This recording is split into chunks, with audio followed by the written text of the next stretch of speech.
Zibby Owens, and you're listening to the award-winning podcast, Moms Don't Have Time to Read Books. Please sign up for my newsletter at zibbyowens.com for updates on podcast guests and lots of live events. Today's episode has been sponsored by But That's Another Story with host Will Schwalbe. Will is actually an author on my podcast because he has written 2 fantastic books called The End of Your Life Book Club and Books for Living. He loves asking people what books they're reading and finds fantastic answers, and so dedicated a whole podcast to finding out what notable figures, including authors and celebrities, are reading. He's had guests like Kevin Kwan, Melinda Gates, Peter Hedges, and Jodie Foster, and has had many guests that I've also had on this podcast, including Min Jin Lee, Danny Shapiro, Gretchen Rubin, Michael Frank, and Pamela Paul. So you should listen to his episodes and go back and listen to some of my episodes and check out his podcast. It's an insightful show. It's full of moving stories, and you'll find even more books to add to your TBR list than I have on this show.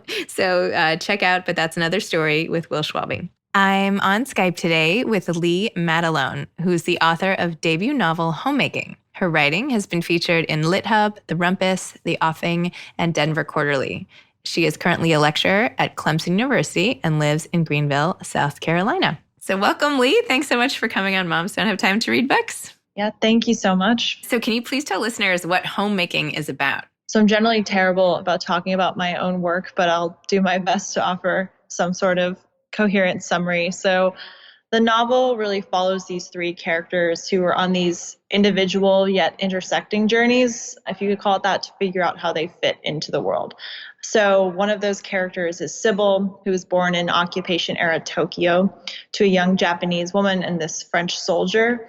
They have this brief affair. This child is produced, and then this baby is subsequently adopted and brought to the United States by an American general and his wife. So one thread of the novel follows Sybil from childhood to adulthood. The next major character is Sybil's daughter, Chloe, who the narrative follows as she's sort of trying to remake a home in the wake of her marriage dissolving. I'll try not to give more away than that. And then there's Beau, who's Chloe's best friend, and he's sort of shepherding Chloe through this period of time in which she's grieving. And at the same time, he's trying to reconcile his own romantic failings and rekindle this relationship with a man from his youth. So all 3 characters are really united in this quest, I suppose you can call it, to isolate some sense of identity or belonging, however romantic that notion may be. So how did you come up with this? How did you come up with the characters? How did you come up with their relationships to each other? Honestly, the scene at the orphanage in the beginning where the baby is like reaching out and grabs the American general, and like that changes the trajectory of basically everyone in the book. But it's like stayed with me. That's so visual, and like how, anyway, I didn't explain that well. So maybe you want to take that and run with it. I can talk generally just about my interest in the space making and house aspect of things. I've always been really interested in how we construct spaces, which sounds lofty, I think, but really I'm just interested in putting houses together. I've always enjoyed that sort of domestic activity. Really good at cleaning things or like finding things at antique stores and thrift stores and making them work in a home, and cooking and the thinking about the conversations we have in these private spaces and around a table or in our bedrooms. So those things have always been fascinating to me. But in the germination stage of the book, I was reading a lot of architectural theory and books on aesthetics. So I was reading Le Corbusier and Bachelard, this book, The Poetics of Space, that pops up overtly in the novel, and then Tanazaki's In Praise of Shadows. So I was just immersing myself really in these ideas. And at the time, I was also really interested in the work of this artist, James Turrell, who talks a lot about perception, and his medium is light specifically. But I was living in New Orleans when I started writing the book and took a few trips to Houston, where there was one of James Turrell's sky spaces. And for anyone that's not familiar with them, they're structures, and the one in Houston at Rice University is built on a small hill. And there's this seating oriented beneath this flat ceiling with a square cut out, and it brings the sky down to your level and sort of alters your relationship to space. So he talks a lot about how we create these realities that we live in, and that perception is really an important aspect of how we exist in the world. And I was really interested in that idea of creating our own realities, especially as it relates to our homes and the spaces we live in. So I think our homes and how we configure them say a lot about who we are and what we value. So like the books on our table, our coffee table say something about us. How we arrange the plates in our cabinet say something about us. So we really do construct these little worlds and realities. And I think that's really rich fodder for fiction. So I'm hoping that the way I arrange the stuff inside my pantry cabinet says nothing about me, because you don't even want to look at like the food. Like, oh my gosh. Plates, I think plates are okay. Plates are stacked. That's pretty simple, but pantry. Yeah. I loved how you structured the book, in that in the beginning it was more about the characters, and then you went into each room. Each chapter was named after a certain room. Mm-hmm. And the theme of making your own house, like per the title and everything, coursed through everything, but really it was just the stage on which you had the characters' lives sort of play out. How did you come up with the idea for the structure of it, and also the alternating viewpoints of the different characters? Yeah, so the alternating viewpoints and the structure of the book as a whole has really evolved significantly over time. Before I started working with my agent, each character section was presented in full before moving on to another character's sort of section or life. So for example, the Chloe section was one novella length piece. So the dining room chapter would lead directly into the kitchen chapter, which would lead directly into the next chapter. So you got a full character in one big chunk. And then my agent really helped me to establish this structure and make this critical structural choice in weaving the narratives together. And I realized how much richer Chloe's narrative or Beau's narrative is or are when you take them as these like pieces, these threads that are sort of interacting with one another. And you see how their concerns are really of a piece, and that I think there's a certain universality to this idea of making a home, that we all sort of want to do that, and all the characters are trying to do that in their own way. And I think that woven structure really conveys that message. As far as the rooms individually, I'm not sure where that exactly came from. It just felt organic and sort of an appropriate way of sort of engaging with the ideas, like your romantic relationship, a bedroom, the bathroom you share with your significant other, these sort of ideas and things you think about in those rooms. It just seemed like a natural way of broaching these subjects by engaging with the rooms themselves. So you seem like a total pro in terms of all the thought that went behind it and the research, and yet this is your debut novel. Did you just decide, I want to write a novel? Like, where did this even come from in your life? I never decided consciously to write a novel. I thought as a writer I would never write a novel. If you look at my other work, I write really short things, and I really like the short sort of micro length work and what that can do. So it was really an accident that this happened, and I have never certainly renovated a home or even owned a home. And I think it's more of an idea that I would like to engage with one day in a real way. But yeah, I think I was just, like I said earlier, just thinking about a lot of these things and obsessing over them. And then it grew from a story into a novella into a novel. And so it sort of felt inevitable, which I think is, a healthy way to write a novel. I don't know. It never felt forced. I wasn't trying to write a novel. It just happened. So.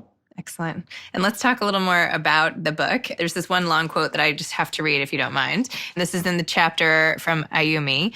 Your quote is, okay, for those that didn't have happy childhoods, there are two ways to parent if you choose to enter motherhood, and you put that with a capital M. You can hammer into your own child the lessons you were forced to learn, spanking the way you were spanked, refusing to dote the way your parents refused to dote on you, to show the child that the world is cyclical and that you don't deserve anything better than what you yourself got from your mother and father. Or you, the parent with the unhappy child, can say, I'm going to give this child everything I didn't have, and you will commit entirely to this thing. You will give everything to this child, to this role of mother, capital M, even at the expense of your own personal gratification and independence, because what matters is showing your child that not all people are hopeless, that things can be good. They can. You can choose this second option because you understand you can never forget the childhood you were delivered. Wow. So talk to me more about this passage and where this idea of taking your childhood into your parenting came from. I know you don't have kids of your own. Like, where did this whole thing, because you have a lot about conscious decision-making as a mother, and why the capitals?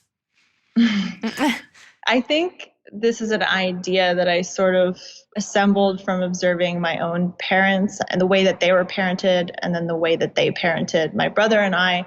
my mother's adopted, and I think the child who is an adopted child or someone who is adopted has a unique perspective on motherhood or parenthood. I talk about motherhood a lot more in the book than about fatherhood, so I'll just say motherhood here. So that relationship or that dynamic was always interesting to me. And then I think my father similarly had, not similarly, but in his own way, had a difficult relationship with his parents. So I think I just sort of gleaned that mothering and parenthood was never something that you just sort of fell into, that there are sort of choices to be made, and whether conscientiously or not, I think we decide to parent a certain way. We humans, not me, as you said, I don't have children, and so I think that I saw parents who had poor childhoods or difficult childhoods either parent in a sort of vindictive way or a sort of iterative way, like things need to continue on this pattern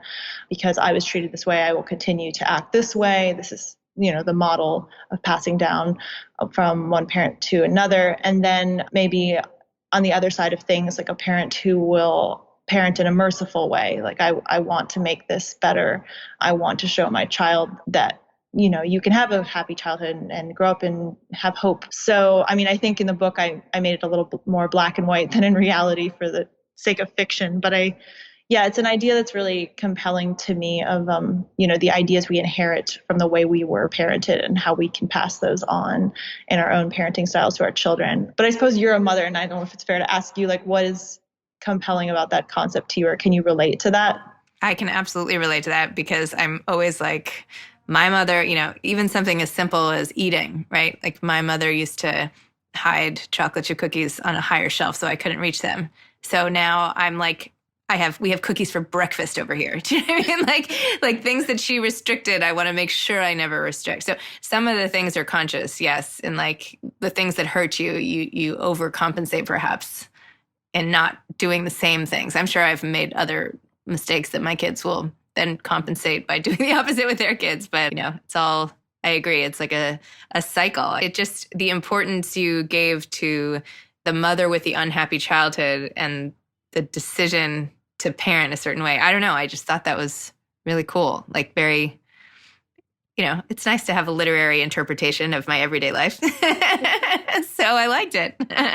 So back to this homemaking aspect of the book. Chloe, who's the daughter, who then grows up and has her own story, the novella, she doubts herself and her ability to make a home, which I think also a lot of people can relate to. And she thinks some women do this all their lives: iron, rear, sweep, wash, fold, brush, wipe. For the entirety of their adult lives, they make homes, they make other people, they make families, but no one talks about how difficult it is. I don't think it's any easier for a woman with a pretty husband and a pretty 6-year-old daughter.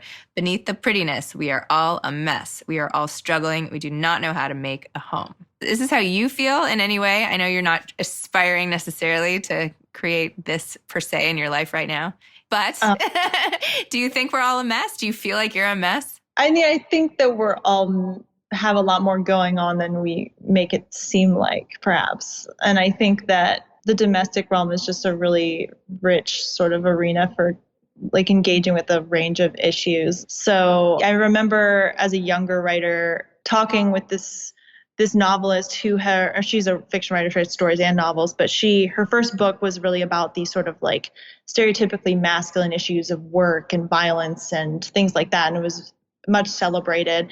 And then she spoke about having a child, and after that, and how her life became breastfeeding and the sort of typical things that have to do with the domestic life, and how she as a writer felt sort of crippled by the fact that like maybe her new life wasn't rich enough for fiction or something. And I thought that was really an interesting idea for a female writer to grapple with. And I empathized with that a little bit as well. And obviously I've come to terms with it and begun to understand that, these are really rich sources for fiction and for narrative, and that our lives are extremely complicated, even like, when we invite someone over to our house, and how we present ourselves when we open the door, and how we engage at our kitchen tables, like these little mannerisms that we share and the things that we do in our homes are really complex and nuanced and worthy of digging into. So yeah, I don't think messy, I don't mean messy in necessarily the worst way, but I think just messy in that it's like complicated, and yes, this word I keep using, rich. So I guess if lives weren't complicated, we wouldn't have all these great books. right? Right. If everybody just had like a perfect, simple life, there'd be nothing fun to read about and Yeah, exactly. talk about, or anyway. This one sentence struck me as just so sad when you have this couple moving into their first home and building it together. And you say part of building a house necessitates living in denial that it could ever fall apart. I feel like you just like took a sledgehammer on the like housewarming party, housewarming like happiness. And, you know, it's like pointing out that half of people get divorced on the wedding day or something, you know, but it's like a sad reality, right? So how do you come to terms with the fact that people are always making homes and yet ... what happens? Yeah, I mean, I think this building a home is just a great metaphor for like building a relationship with someone. You know, it's in similar ways. You can't buy a house thinking about all the work you're going to have to put into it. And otherwise, I feel like no one would ever do it. In the same way with a relationship, you can't go in thinking about the potential for abandonment and all these things. Like at a certain point, it becomes a self-fulfilling prophecy, right? Like you have to just go into it being hopeful. So I just think it's an appropriate metaphor for relationship building. And I guess I don't see it in a totally bleak way, but it's more like you just have to be optimistic. Yeah, right? That's true. I guess it's how you go into it. Right. So can you give me a little more background about you? Like, where did you grow up and how did you end up where you are now? And like your education, how writing came into it, and just how we ended up on Skype together today, sort of. Sure. I did grow up in Virginia. I grew up in the suburbs of DC, and I studied at the University of Virginia. And I actually didn't really start writing in an active way until probably my freshman or sophomore year of college. I went into university thinking I would go into politics, and I was an IR major, and then made this shift to English. I took a creative writing workshop, and then it sort of just took on a life of its own, I suppose. So I did somewhat of the traditional route. I did do an MFA in Louisiana, which I finished actually a year ago somehow. But I took some time off, about 5 years, and I was just living in New Orleans and New York City and meandering about for a little bit. And that's sort of what took me to this place now. Excellent. And now that you've written this first novel, well, first of all, so you got an agent. How did you end up with your agent and all of that? I think since I was an undergrad, I've just been publishing stories, and I have a website and had a story up there, and my agent found it and found my email and reached out to me. So it was sort of the most fortuitous way of things working out with an agent. So we talked, and it just seemed to be a really good fit. She's a really great editor, and that was really important to me in working with an agent, and not just someone who would find the book, package it and sell it, but someone who would actually engage and really understand what I was trying to do with the work. And so Kylie Raymond, she's really great. So she found me, and we've been together a year and a half or something like that. So. And how do you feel about the book coming out? I know it's a long process, but it's anxiety inducing, to say the least, but I'm trying to be grateful and excited at the same time, though the gut reaction is just fear. And Are you working on anything else now? I am working on a few different things. I'm working on stories, and I'm working on a longer nonfiction book project, but that's at a very early stage. And I think I'm just trying to prepare for the book launch in February. So that's kind of occupying most of my mental space, for better or worse. Do you have any advice for aspiring authors? It seems like you're making it seem pretty easy, right? Like, oh, the novel it sounds in a way like it organically unfolded, and then the agent came to you, and now you have this beautiful novel that's coming out. And what was like the hardest part? What part did you really struggle with along the way? Give me some of the pain that went into this. Well, I don't mean to make it seem easy. I think I'll say I was very lucky, and that a lot of this process is luck, honestly. The painful part of it is, I think, just writing for years in a vacuum and thinking that no one will ever read anything, and just like, it's not writing's not exactly the most lucrative career path. So I think you're sort of just working away in a room by yourself for years on end, and you feel sort of like a mad woman. And then one day it may or may not click. It did click for me. So to go back to your original question about advice for younger writers or aspiring writers, I think that I would just say that you just need to write consistently and sort of take any advice you get with a grain of salt. I think especially now, there's just so much out there of craft essays, but then like the Twitter conversations, and then people telling you what you should and shouldn't do, when you should publish, what magazines you should publish in, and all of this. And I think it can be really overwhelming. It was for me as a younger writer. And oftentimes I think it made me feel like I didn't fit the mold and therefore would never be a real writer, whatever that means. So I think just trying to ignore as much of that as possible, taking what you find useful, obviously, and being open to criticism, certainly, but also just writing and believing in what you do and keeping at it. And also reading a lot, reading as much as possible. But that's probably my best advice for writers. And just one other question on something you mentioned, that your mother had been adopted. When she read this book, has she read this book? I shouldn't assume. Yeah. Has she read? Yes, she has. And how did she feel about it, given her own experience? It was a conversation I had with her. I took some elements from my life and her life and put it in the book. And I was nervous about that, but my mother and I have a really good relationship. And I think you'd have to ask her how she feels about it. But I think probably a mix of emotions like I have about the book. But overall, she was very proud of me and of the work, and I think happy with the product. She's not angry at me, in other words. So. Good. Well, that's good. It's always good when our moms are not angry. That's always a good day. Great. Well, thank you so much for coming on Moms Don't Have Time to Read Books. Thank you so much. It's been great. It's an honor. Oh, sure.